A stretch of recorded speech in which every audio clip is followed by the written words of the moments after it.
Estamos emocionados de presentarte la tercera Semana Iberoamericana de Comunicación, Estrategia y Marketing Político, del 23 al 27 de septiembre de 2024. 5 días de aprendizaje con los principales expertos y líderes en comunicación política de nuestra región, en donde reuniremos a algunos de los mejores consultores, estrategas y especialistas de toda Iberoamérica. No te pierdas nuestro tercer encuentro y la oportunidad de aprender de los mejores. Lo mejor de todo es completamente gratuito y nos adaptamos a tu horario, porque será totalmente online. Inscríbete ahora y asegura tu lugar. Únete a Hagamos Comunidad.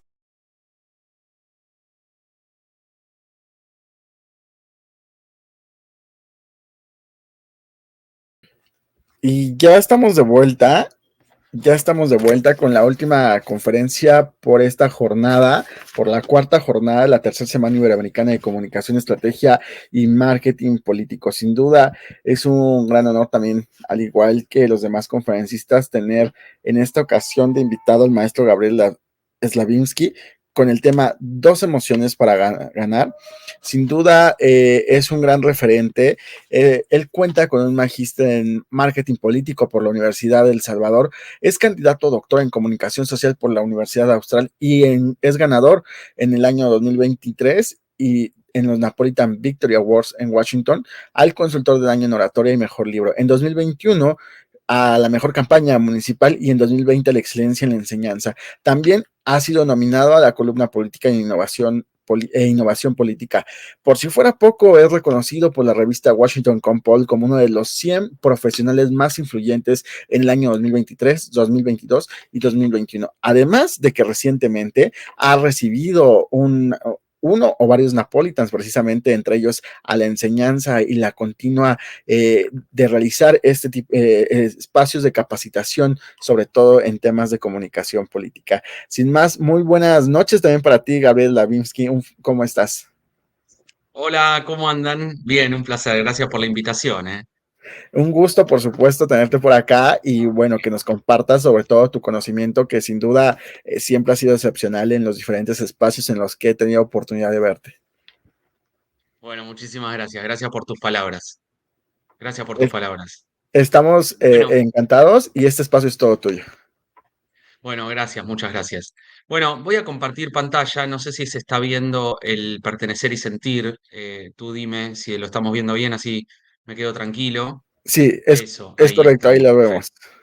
Ahí se ve perfecto. Bueno, entonces, mi intención es que hagamos un recorrido con alguna reflexión, más que nada, sobre las campañas electorales en nuestros días y cómo muchas veces los equipos de campaña y sobre todo los dirigentes políticos basan sus estrategias pensando en la racionalidad. Me refiero a las propuestas, el recorrido histórico de una situación, la explicación, tratar de argumentar en todo momento y dejan de lado cuestiones que para todo ser humano a lo largo de su historia son fundamentales. Por eso digo, quiero arrancar por estas dos palabras, pertenecer y sentir, para volver a darle una importancia que siempre tuvieron, pero que por momentos quedan como relegadas, como que quedan en segundo plano, como si no fuesen realmente relevantes y nos concentremos en ideas y argumentos, explicaciones, programas, propuestas, plataformas que los políticos ponderan positivamente y que de alguna manera piensan que son el mecanismo objetivo de decisión de los votantes y no otros atajos, otras variantes y caracterizan de alguna manera a los destinatarios del mensaje como absolutamente racionales, quizá como ellos mismos les gustaría que fuesen, aunque en realidad no sea así. Entonces, les propongo hacer básicamente un recorrido por varios puntos. El primero, una aclaración para todos ustedes. Si quieren esta presentación, simplemente escaneen este código. Yo tengo el WhatsApp aquí abierto y me pueden pedir la presentación e incluso me pueden hacer comentarios sobre la presentación en cualquier momento que tengo el WhatsApp abierto, también por el chat de la aplicación. Así que acá les dejo para que lo tengan bien claro el QR de mi WhatsApp. Todos aquellos que puedan mandarme un mensaje en este momento yo les respondo al finalizar y les mando la presentación en PDF.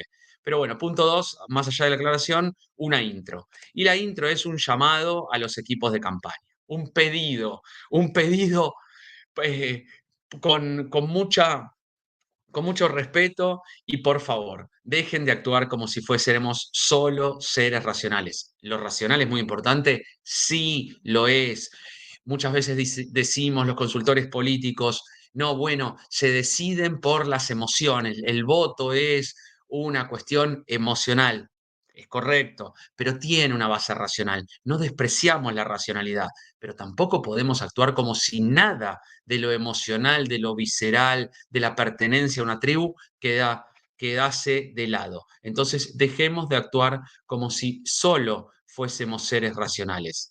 Y ahí es donde aparece el problema. Cuando nosotros nos manejamos simplemente por la racionalidad, generamos la desconexión política tan temida, la desconexión entre la oferta, lo que nosotros queremos dar, propuestas, programas, las mejores ideas, y la demanda, que en realidad es mucho más liviano que eso, seguramente basado en sensaciones, también en sentimientos y emociones, pero que la capacidad de escucha sobre lo que se pretende es mucho más la pertenencia a una tribu, la conexión con ciertas emociones, por supuesto, quizá una base racional que yo les diría que cada día es más pequeña. Entonces, en campaña, ¿no será que hay algo que no estamos viendo, que las campañas están girando en otra lógica, que nos pasa por un costado y después decimos, ¿qué sucedió si yo tenía el mejor programa, las mejores propuestas, el mejor equipo, con los mejores equipos técnicos? Y sin embargo, la campaña es racional, ofrecemos racionalidad, pero nos piden emociones. Nos piden otra cosa y nos piden dos emociones básicas. En realidad son las que priman, las que están en primer plano, las que determinan, las que van a cambiar la realidad. Y esas dos emociones sobre las 5 o 7 emociones básicas que algunos hablan, son básicamente dos, y es el miedo a que gane el otro, a que no ganemos nosotros, y el enojo porque ellos hicieron las cosas mal y nosotros no logramos hacerlas en el caso de que ganemos o de que perdamos. Entonces, el miedo sobre todo y el enojo como contracara en primer plano. Después, por supuesto, que está la alegría, la tristeza, el asco, la sorpresa como complementos a esta situación, pero no hay duda de que las dos emociones más relevantes en una campaña electoral son el miedo primero y el enojo en segunda instancia. Entonces, queremos demostrar que somos los mejores, los más inteligentes, y no solo no nos creen, también parecemos tontos, porque en realidad no es que no nos están creyendo, es que cuando uno sobreexplica y hiperracionaliza las explicaciones que tiene que dar, en definitiva, lo que está haciendo es desconectándose de una realidad, de unos vecinos, ciudadanos, opinión pública, la sociedad en general, que no está prestando atención, que dice, ¿qué me está diciendo este político? ¿Por qué tanto de esto? Si yo lo que necesito es que me lo expliquen en 30 segundos, 40, un minuto, 2 minutos como máximo. No tengo más atención porque mis preocupaciones giran para otro lado. Y si el político no lo está entendiendo, el problema es del político, el problema es de quien emite el mensaje, y en esa resignificación de la teoría de la comunicación, que no solamente es emisor y receptor, produce de alguna manera una discrepancia, una disonancia, una desconexión total.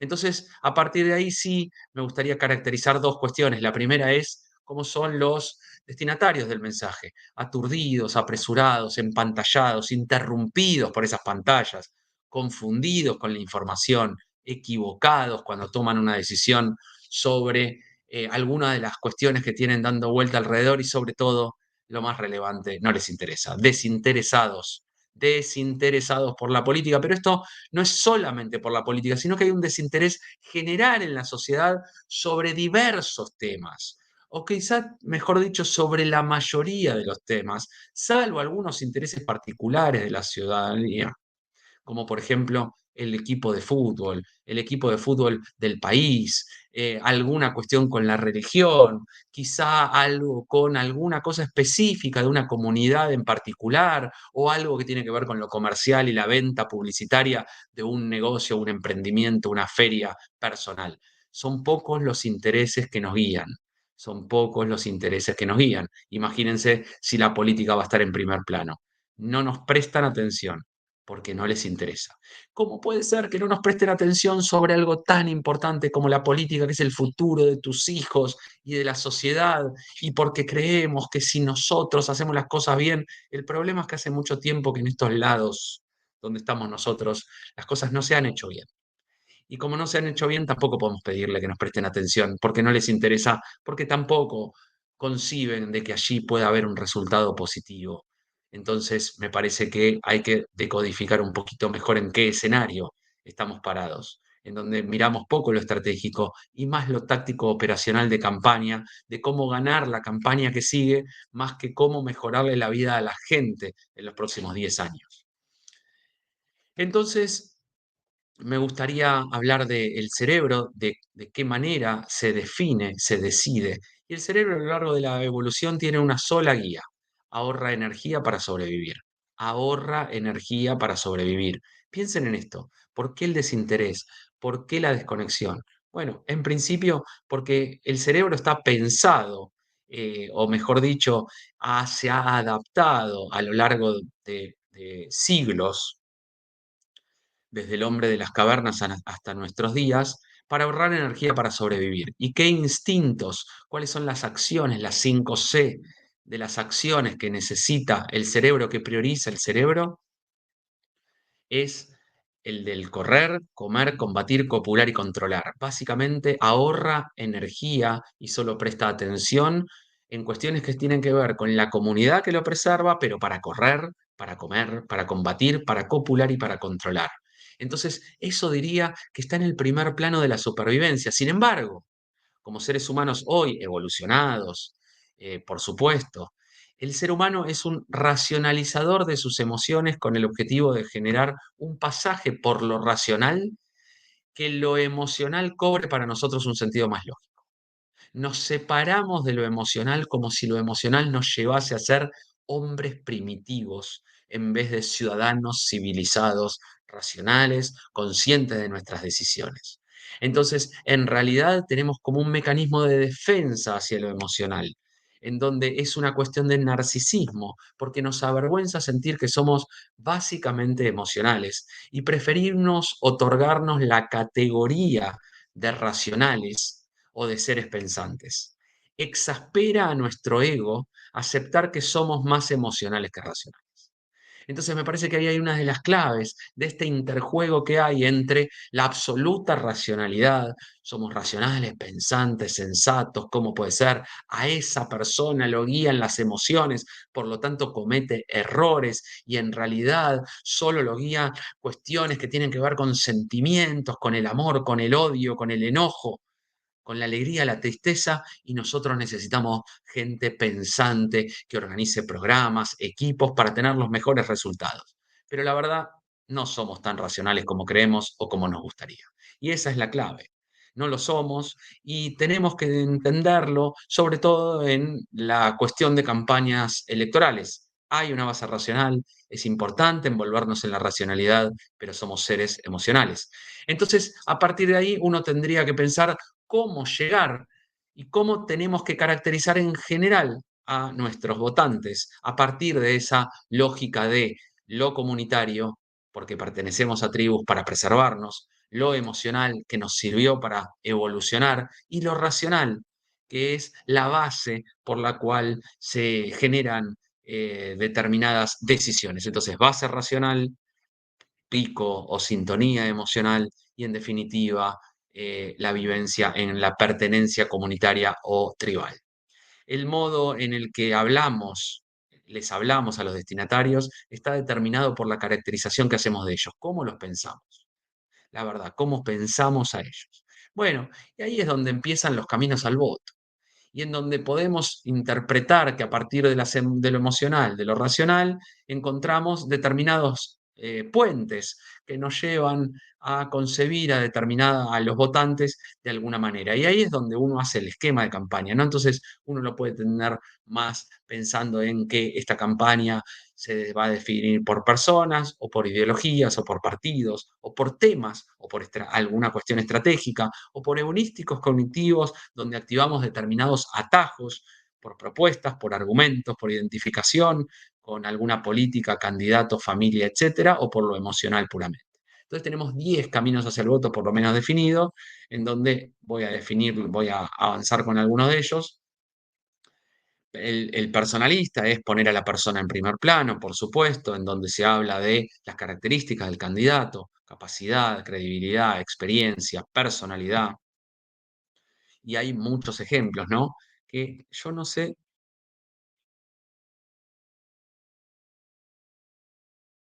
¿se escucha el video? No, no se están escuchando. Ok, me imagino, porque a veces hay problemas con las plataformas. Pero es cuando hacemos videos y campañas en donde notamos que existe el candidato en primer plano, algo muy habitual en nuestros días, ¿no?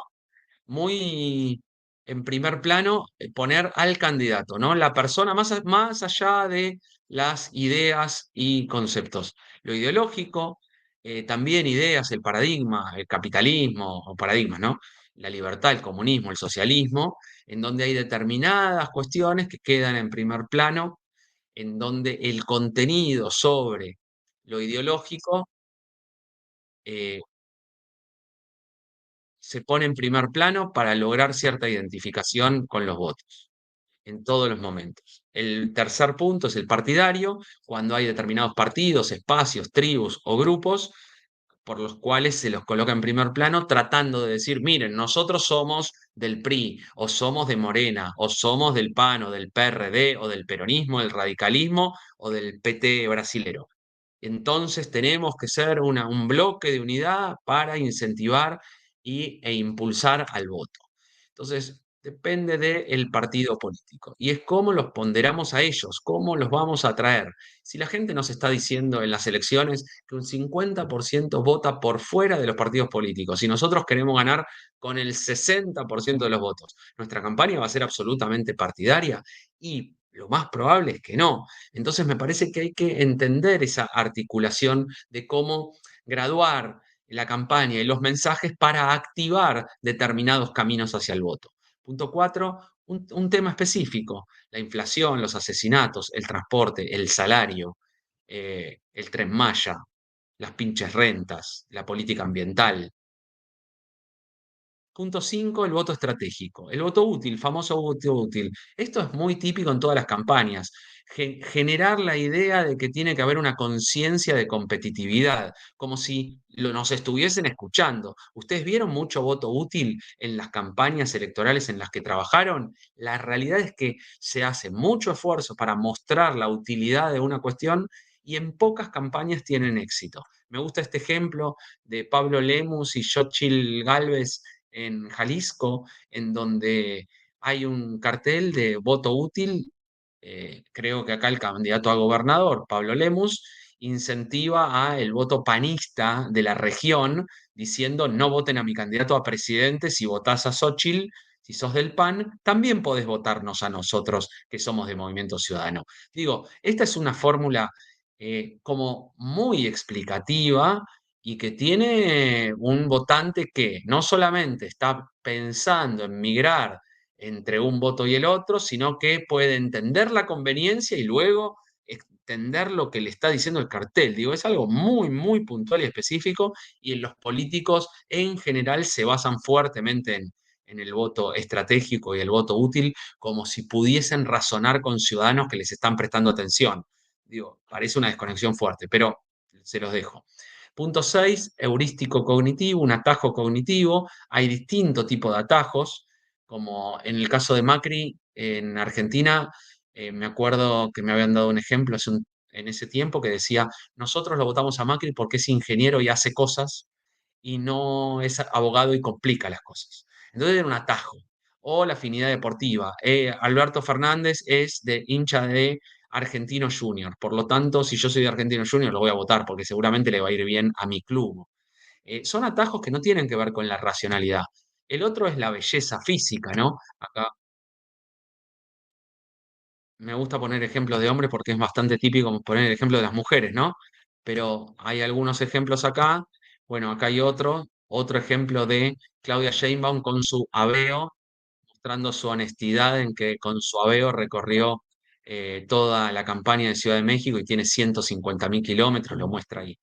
Voto, tipo de voto número 7, propuestas, medidas, planes, programas, soluciones a conflictos, situaciones específicas, problemas. Es propuestas específicas en un programa, en una plataforma tradicional.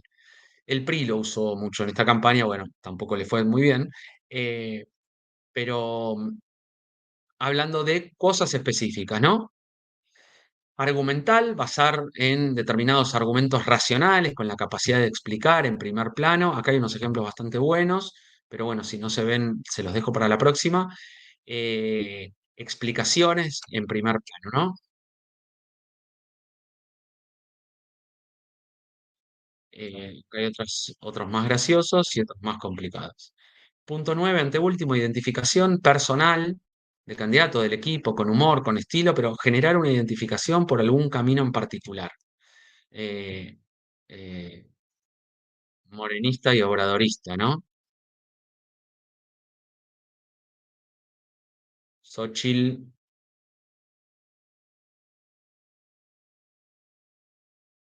chido, con todo, contenta, animada, ya se van los corruptos.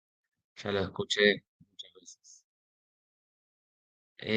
Y el último es el voto emocional, por sentimientos y sensaciones, enojo, ira, asco, tristeza, amor, odio, miedo, sorpresa, en donde cada día aparece una sintonía emocional más fuerte en las campañas. No sé si pudieron seguir la campaña mexicana del último tiempo, en donde el TikTok realmente fue muy, muy potente y como la campaña se dio en una lógica en la que parecía que arrancó definida, ¿no? Y terminó casi en sintonía.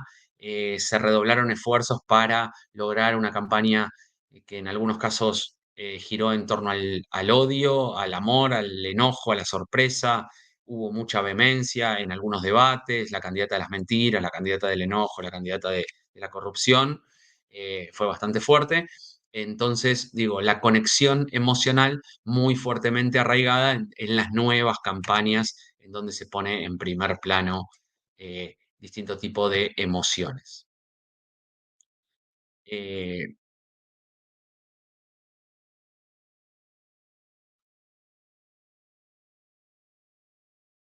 entonces dijimos 10 tipos de voto. Personalismo, ideológico, partidario, temático, estratégico, heurístico, propuestas, argumental, identificación y emocional. Punto número 5. Decisiones. Decisiones de voto. Decisiones. Las decisiones se basan en emociones que anteceden a la lógica de la razón. Lo repito, ¿eh? Las decisiones se basan en emociones que anteceden a la lógica y la razón. Por eso me parece importante que entendamos que la sintonía emocional de la campaña política es realmente relevante y no solamente la conexión racional. Entonces tenemos candidatos absolutamente racionales que lo que intentan es mostrarse como lógica, como que explican determinadas cosas y basan así su gestión, y a veces pierden una dimensión demasiado importante en donde están girando las campañas hoy en día. El hombre primitivo necesitaba información para la supervivencia. Hoy también. Hoy también. Y en esa lógica, los datos son el clima, los enemigos, los aliados, las novedades, igual que hoy, o la tribu, que hoy serán las familias, la comunidad, los grupos que preservan, los partidos políticos, los espacios, porque en definitiva las emociones nos ayudan a sobrevivir. Porque no te olvides de que existen tres tipos de funciones de las emociones: la función adaptativa de supervivencia, la social de convivencia y la motivacional para dar esa energía de vida, las ganas para seguir adelante, para estar hoy, bueno, aquí estoy en Argentina, son las 11 de la noche y ustedes en México casi las 7, 8 de la noche.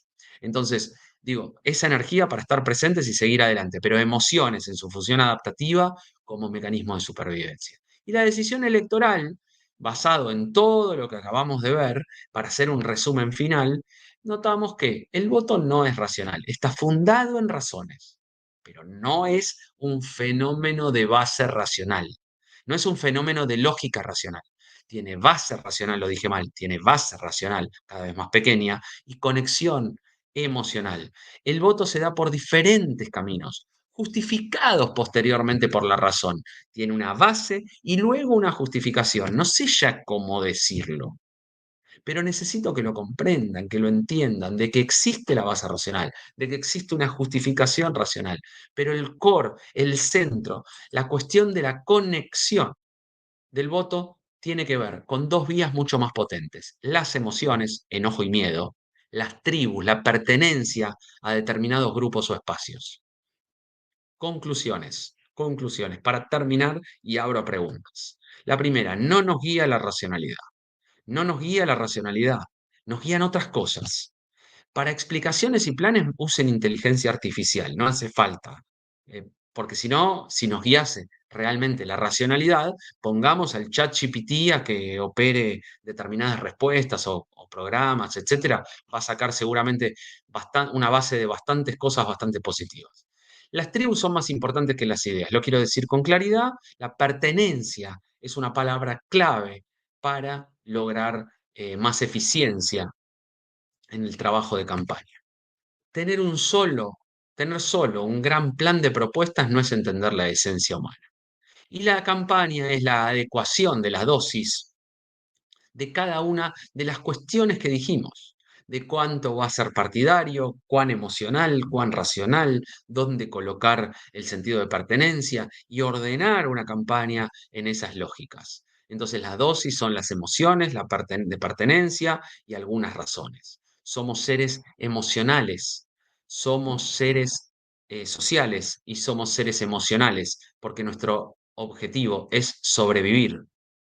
Somos seres emocionales que pensamos y no al revés. Nuestro objetivo no es tener un plan, un programa, una lógica absolutamente racional, sino más bien sobrevivir, ahorrar energía, estar en tribu, tener los datos que nos permitan sobrevivir a partir de emociones básicas que nos preservaron a lo largo de todo el tiempo hace millones de años. Por eso nuestro cerebro político no es calculador, no hace los cálculos que creemos que debiéramos hacer, porque usamos la menor cantidad de energía para tomar una decisión.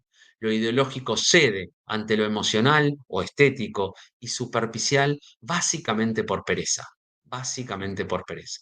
¿No será que hay una campaña que no estamos viendo, que pasa por el costado y nosotros seguimos haciendo campañas racionales cuando en realidad nos están pidiendo otra cosa, una oferta diferente que demos y una demanda que está en otra sintonía? Por eso arranco y cierro con las mismas dos palabras: pertenecer y sentir, no solamente razonar con el electorado.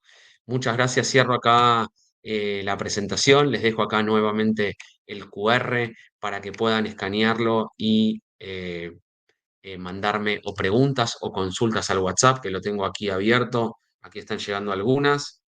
Les dejo. Genial, muchas gracias. Blanca, de México. Si quieres me puedes hacer preguntas. Acá estoy viendo. Dejo de compartir pantalla y los escucho en si hay consultas o... Gracias, muchas gracias, estimado Gabriel. De verdad que ha sido una de las presentaciones para cerrar bastante interesantes, porque además el dinamismo que manejas y sobre todo el impacto específico del conocimiento que nos compartiste, pues vaya, nos despertó a todos, o bueno, es que estuviéramos despiertos, pero sí nos concentramos todos precisamente aquí a tu presentación.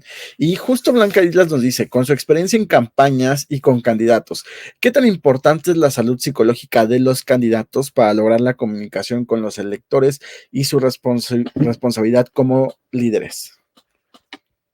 Es una pregunta difícil de responder porque ¿a qué llama salud psicológica me referiría? Uno diría, bueno, ¿cuáles son las habilidades que debe tener un candidato, yo diría, para traducir o cambiar la pregunta de los candidatos para comunicarse mejor con los electores? Bueno, hay una alta capacidad de empatía, de comprensión y de entendimiento y sintonía fina. Por eso digo, cuando los políticos se basan en esta racionalidad en primer plano, con tanta vehemencia, uno finalmente tiende a pensar que, que no tiene una conexión perfecta, que no está teniendo la conexión real que uno...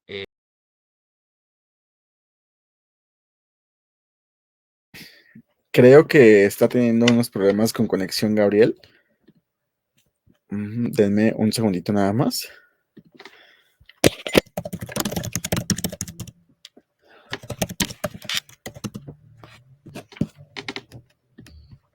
Ahí está, listo. Listo, Gabriel.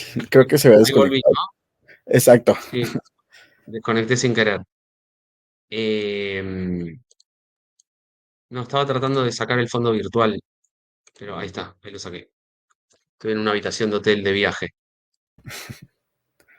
Em, entonces, me parece que lo que tienen que hacer es exacerbar las habilidades comunicacionales y potenciar lo que tiene que ver con la empatía, la comprensión y la sintonía. Porque cuando un candidato toma malas decisiones, finalmente expone su falta de comprensión, empatía y sintonía. Y eso es lo que te aleja de los ciudadanos. Muy bien, gracias por responder esta pregunta. Tenemos otra que nos han hecho llegar a través del chat y dice, ¿qué herramientas recomienda para hacer uso al llamado al voto en los electores? ¿Qué herramientas? Ajá, herramienta o herramientas recomienda para hacer el llamado al voto en los electores. Mira, yo creo que las campañas hoy en día tengo una charla, una conferencia que los invito dentro de poco que voy a dar, que se llama Las campañas se transformaron en digitales. Uno dice, la política se transformó en digital. ¿Por qué? Porque uno diría, uno recorre la lógica de que hay tres campos de batalla, ¿no? El territorio, la prensa y lo digital. Algunos le agregan el aire, pero porque uno habla de, mira, los carteles y los carteles. En México se habla mucho de aire, pero que hay tierra, que incluiría los carteles, hay tierra, hay prensa y hay digital. Uno diría que en otro momento la campaña nacía desde lo territorial y se llevaba a la prensa y a lo digital. Yo diría que hoy el enfoque, la creación incluso de la tierra es digital. Te voy a explicar por qué. Hace 100 años, los discursos en territorio, las recorridas en el diálogo con los vecinos, hace 50, hace 10 y hoy han cambiado, por supuesto, ¿no? Mucho, pero no sé si tanto, ¿no? Uno recuerda grandes discursos, no sé, el de Martin Luther King en Washington, y no sería muy distinto a un cierre de campaña de un del Trump en Filadelfia. Sería Trump con un micrófono hablándole a mucha gente, ¿no? Digo, quizá ahora un poco más blindado, pero no ha cambiado radicalmente. E incluso yo te diría que la prensa de los últimos 50 años, con la televisión, la radio, es verdad, se digitalizó, pero sigue siendo del otro campo. Entonces, no estoy diciendo de que no se hayan adaptado, no haya habido cambios, por supuesto, cambios muy importantes, pero lo digital sí es una revolución. Porque lo digital y en estos días, con los deepfakes, con las fake news, con los candidatos influencers, con candidatos que, digo, ahí estoy en el extremo de lo que ya está, pero de futuro. Pero ya con lo digital, con el enfoque digital, por eso digo, las campañas son digitales. Y el grupo central, el canal central de la comunicación digital, yo diría que es WhatsApp. Entonces dice, ¿cómo hago para pedir el voto? Y primero WhatsApp desde lo digital hacia lo demás. Punto uno. Y déjame que te haga una aclaración sobre lo digital, ¿por qué prima? Porque hoy tenemos un candidato, te doy un ejemplo, que me parece muy interesante. Nosotros estamos discutiendo políticas y todo, y cuestiones, y el texto, y el copy, y la foto, y a ver de qué manera.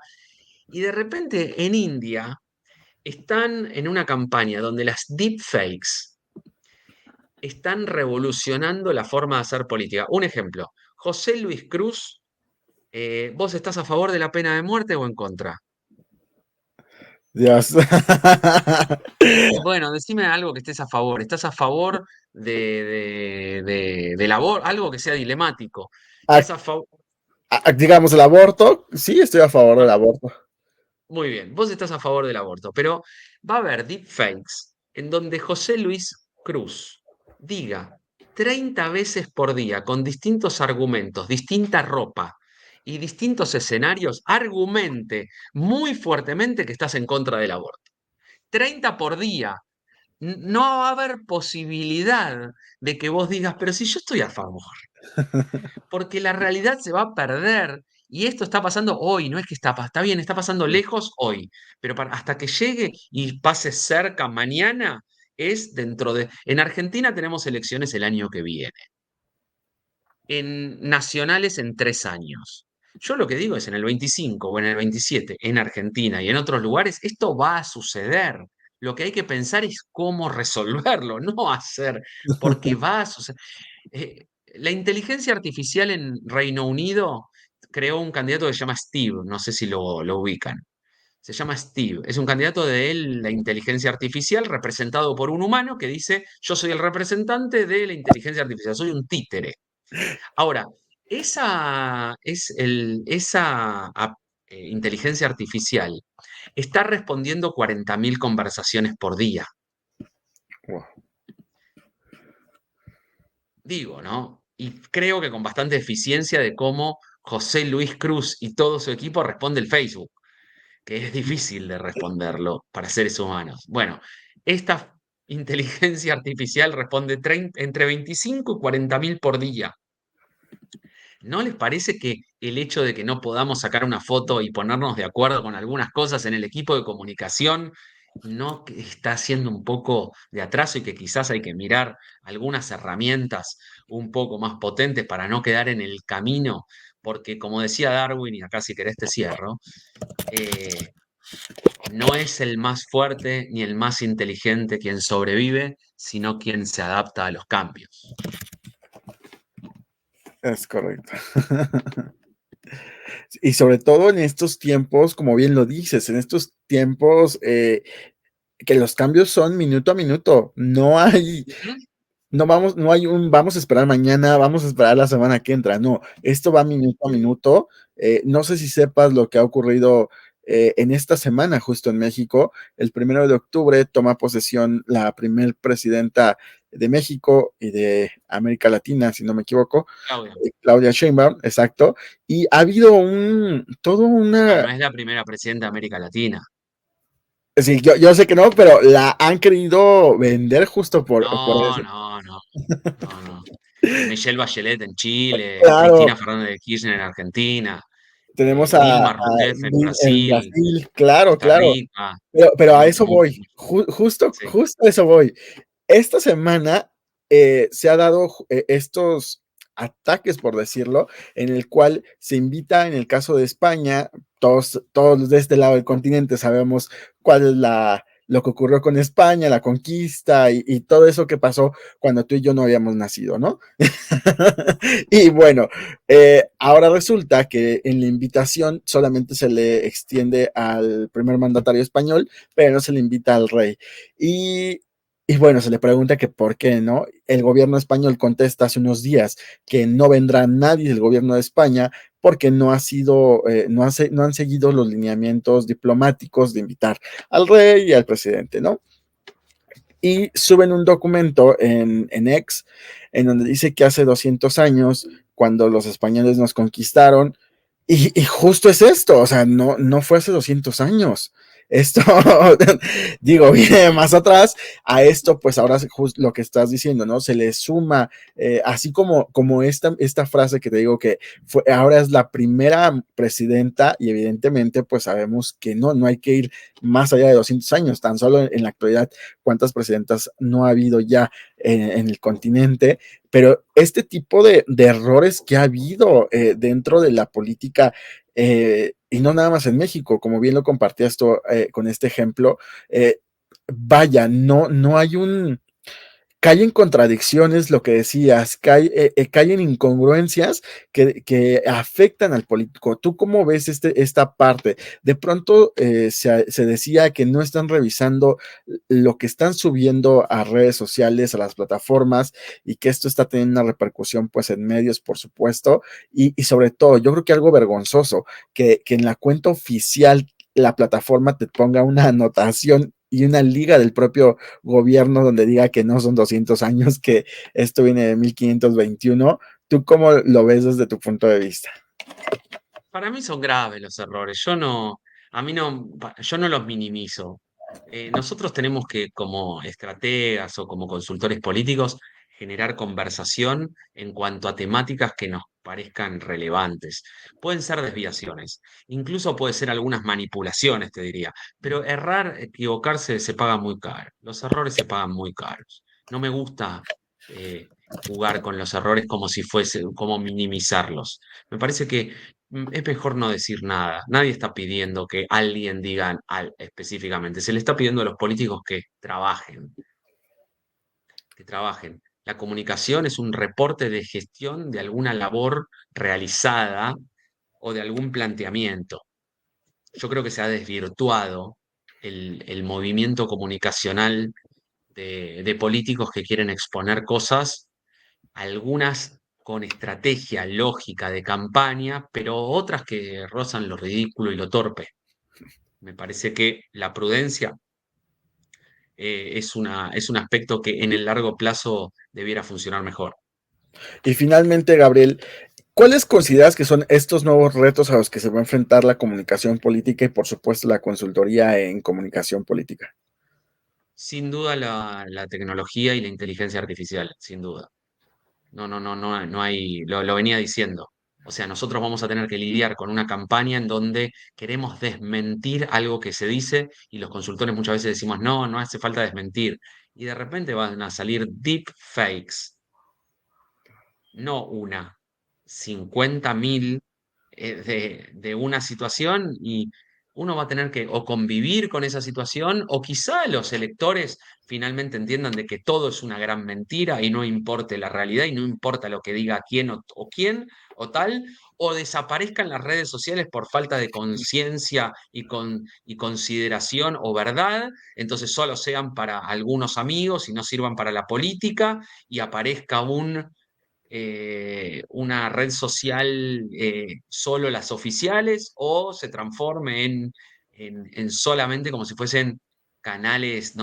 Lo que digo es, vienen desafíos que Sí. justamente son desafíos, que también son oportunidades, pero que no podemos hoy leer a dónde terminará, porque está la magnitud del cambio que va a producir efectos insospechados en la ciudadanía, que no sabemos para dónde va a disparar y que probablemente sea de mayor complejidad para los políticos que intenten hacer las cosas bien y comunicarse con su electorado, que cada día va a ser más simple en cuanto a la cercanía por las herramientas, pero también más complejo en cuanto a la fidelidad de lo que tienen que exponer.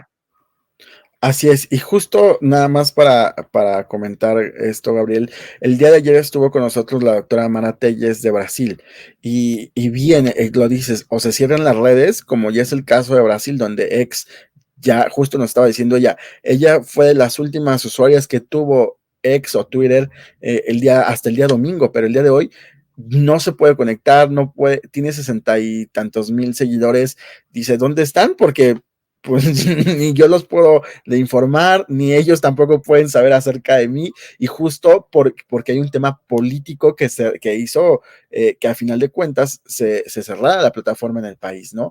Y bueno, serán los retos a los que nos enfrentemos, no sé si la siguiente semana, el siguiente año, pero sí, sin duda que tendremos que estar al pendiente y latentes de lo que suceda. Así es. Y no me quiero despedir, Gabriel, sin antes hacer entrega de manera virtual de este reconocimiento que entrega Crubas Comunicación y la CICEMAP al maestro Gabriel Slavinsky tras haber participado como conferencista en esta tercera Semana Iberoamericana de Comunicación, Estrategia y Marketing Político, realizada en modalidad online del 23 al 27 de septiembre del año en curso. Y este documento lo firmo aquí en Ciudad de México, México, el día de hoy, a 26 de septiembre del 2024. Más tarde te lo haremos llegar a tu correo electrónico. Bárbaro. Muchísimas gracias. Muchísimas gracias. Saludos para todos. Gracias por la participación. Acá veo varios WhatsApp. Ahora les respondo algunas de las preguntas que me han generado por aquí. Así es. Muchísimas gracias, Gabriel. Fuerte abrazo y esperemos próximamente nos puedas acompañar a los siguientes eventos. Dale. Chao. Hasta luego. Y bueno, ha sido todo por esta sesión.